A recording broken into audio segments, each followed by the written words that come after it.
Nate Diaz contre Jake Paul, c'est terminé. Si vous regardez ce podcast, que vous avez vu le combat, c'est la même chose à chaque fois avec Nate Diaz.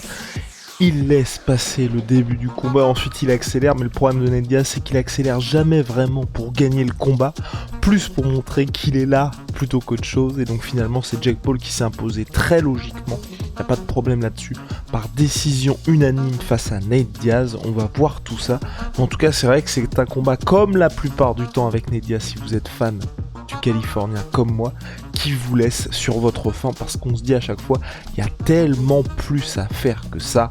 Générique.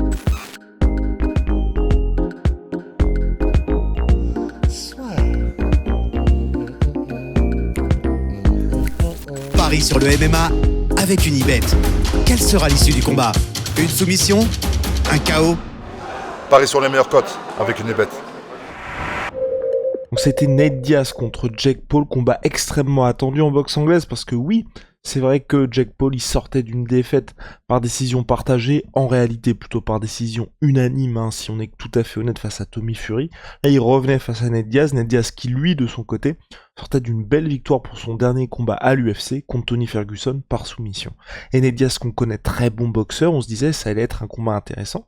Et effectivement ça l'a été, dès le début du combat on voit clairement la différence, et quelque chose d'assez régulier dans les combats de Nate Diaz, d'un côté son adversaire qui lui est plus épais, mis sur la puissance, l'explosivité, et Nate Diaz qui lui va miser sur le volume. Problème, c'est vrai que Nate Diaz, dès le début, en fait, on voit qu'il sert de punching bag humain, sac de frappe humain à Jake Paul, donc certes, il encaisse tout, mais jusqu'à un certain temps, et de son côté, Jake Paul, vraiment, on a vu qu'il avait extrêmement bien travaillé, certes, il n'a pas les déplacements que peuvent avoir d'autres très grands boxeurs, il n'a pas la défense non plus que peuvent avoir d'autres très bons boxeurs, mais il savait à quoi s'attendre avec Nate Diaz, et donc effectivement quand il le pouvait, il explosait avec ses crochets. C'est notamment là-dessus qu'au round, je crois que c'est au 5e round, au 5e round, sur un crochet du gauche qu'il arrive à mettre knockdown Nate Diaz, et là encore, Nate Diaz qui donc se fait mettre knockdown, donc envoyé au tapis sur un crochet du gauche. Il récupère instantanément, il finit le round tranquille, et Jake Paul qui aura misé tout au long du combat sur ses explosions en crochet pour réussir à s'imposer contre Nate Diaz. Plus grosse activité au global aussi pour Jake Paul qui, lors des phases de clinch sur lesquelles comptait bien Nate Diaz pour fatiguer justement Jake Paul, il était vigilant notamment aux uppercuts de Jake Paul pour pouvoir scorer.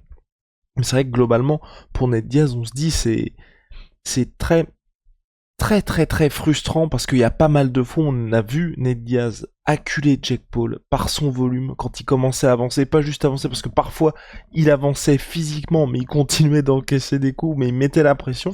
On voyait qu'il y avait bel et bien une stratégie qui était mise en place par Nate Diaz pour vraiment faire en sorte de capitaliser sur les derniers rounds.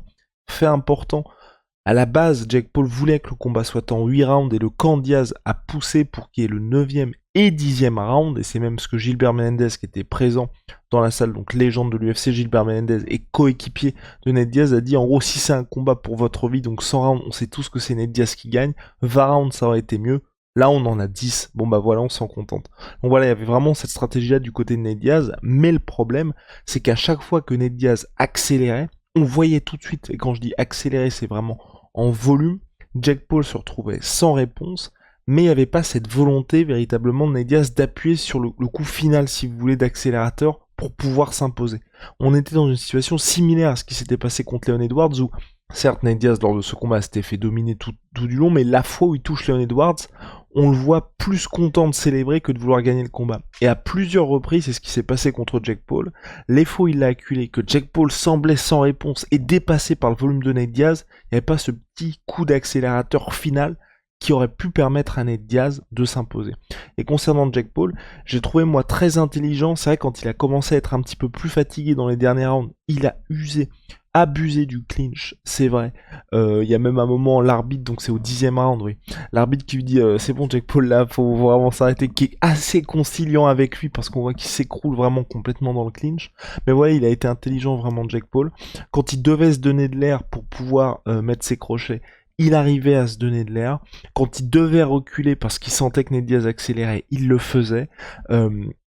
quand il n'avait pas d'autre choix que d'aller au clinch, il y allait aussi. Voilà, c'est un combat avec certes ses armes, il ne sera jamais champion du monde Jake Paul, mais il a fait ce qu'il avait à faire pour pouvoir s'imposer contre Nate Diaz et extrêmement discipliné, contrairement à Nate Diaz, qui lui-même a eu une conversation avec son entraîneur où Ben m'a dit dans la fameuse conversation WhatsApp qu'on a, qu'il s'était excusé auprès de son coach parce que c'est vrai qu'il y a plusieurs fois où on ressort très frustré de ça, de se dire pourquoi est-ce que Nate Diaz n'utilise pas plus son jab, en gros plus faire travailler Jake Paul. Là on avait vraiment l'impression que toute la stratégie c'était le fatiguer, on utilise du clinch et le gars va se crever en essayant de nous finir. Enfin, ce qui est quand même, quand on voit la condition physique qu'a Jake Paul, hein, certes il envoyait des coups extrêmement puissants, mais le gars avait l'air très préparé pour ce combat-là. Donc de se dire, c'est uniquement ça qui va faire, et puis c'est des clinches, c'est pas le même clinch qu'au MMA, certes ça fatigue, mais il y a quand même l'arbitre qui est là pour faire en sorte que ça s'arrête assez rapidement. Donc baser sa seule stratégie de succès là-dessus, moi ça me paraît un petit peu léger, et c'est pour ça aussi à mon sens que Jake Paul s'est imposé. Enfin, au global, donc on a eu ce qui se passe à chaque fois avec Nate Diaz, quelqu'un qui n'est pas très discipliné, et là un adversaire en la personne de Jake Paul qui en apparence, dans les conférences de presse, ses réseaux sociaux, est quelqu'un d'assez exubérant, extravagant, mais là qui était vraiment prêt pour Nate Diaz. Nate Diaz qui est content quand même, il l'a dit en interview d'après-combat, d'avoir placé sa petite guillotine. Bon, voilà, on connaît la rengaine, moi je sais pas ce que vous en pensez en commentaire, mais c'est vrai que moi je trouve que c'est dommage, surtout dans un combat comme ça où il y avait la place pour lui. C'est pas un combat comme contre Leon Edwards où il part perdant d'avance si vous voulez, où il y a deux gars qui sont pas du tout dans la même dynamique de carrière. Là il pouvait faire quelque chose contre Jake Paul. J'ai cette impression qu'il a laissé passer les rounds parce qu'il y avait cette stratégie, mais encore une stratégie qui peut avoir du sens si vous scorez un petit peu quand même en jab, si vous forcez le gars à travailler. Là, il a forcé Jake Paul à travailler en se prenant un knockdown et ensuite en ayant Jake Paul qui essaye de le finaliser, mais c'est ce qui est quand même une stratégie un peu risquée parce que Nate Diaz, il s'est quand même pris les coups, vous voyez ce que je veux dire, c'est très très risqué. Et puis la preuve est dans le pudding, il finit par s'incliner dans ce combat-là. Donc pour moi, ça j'ai trouvé que c'était un peu léger. Pour la suite, Jake Paul a proposé 10 millions de dollars au PFL pour organiser la revanche contre Nate Diaz en MMA. Moi je trouve ça extrêmement intéressant parce qu'on sait qu'il est signé au PFL Jake Paul. 10 millions, je ne sais pas si le PFL les a, mais c'est pas un montant exubérant, vous voyez, comme certaines personnes vont aller dire pour, vous vous souvenez de Kamaru Usman quand il voulait affronter Canelo Alvarez et quelques propositions un petit peu farfelues comme ça. Là, c'est clairement possible, 10 millions de dollars au PFL contre Nate Diaz, je pense que ça marcherait. Je sais pas si ce serait je pense pas sur la même carte que Francis, mais c'est quelque chose qui est possible. Je rappelle que Nate Diaz est agent libre. Là, par contre, en MMA, il a pas le choix, Nate Diaz. Il faut qu'il s'impose, parce que, enfin, il a été dans le sport de Jake Paul. Là, faut faire respecter un petit peu la hiérarchie.